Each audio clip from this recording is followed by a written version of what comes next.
বর্তমানে বিভিন্ন দেশ যখন ষষ্ঠ প্রজন্মের আধুনিক ফাইটার প্লেন তাদের বিমান বহরে যুক্ত করছে, সেখানে বাংলাদেশের বিমান বাহিনীতে দ্বিতীয় প্রজন্মের নিম্ন প্রযুক্তির এই বিমান রাখা কতটা যৌক্তিক? 1960-এর দশকে তৎকালীন সোভিয়েত রাশিয়ার কাছ থেকে মিগ-21 এর লাইসেন্স নিয়ে চীন J-7 যুদ্ধবিমানের উৎপাদন কাজ শুরু করে, যা মূলত মিগ-21 এর কার্বন কপি।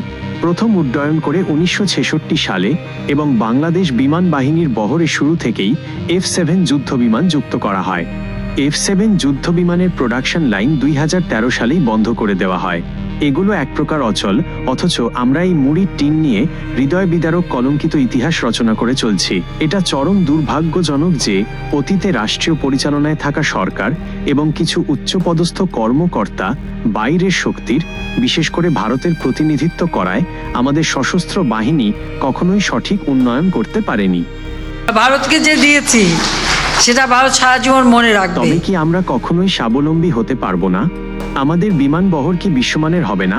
এই প্রশ্নগুলো আজ আমাদের সামনে এক কঠিন বাস্তবতা তুলে ধরছে। আপনারা এই বিষয়ে কি ভাবছেন? আপনাদের মতামত জানতে আগ্রহী।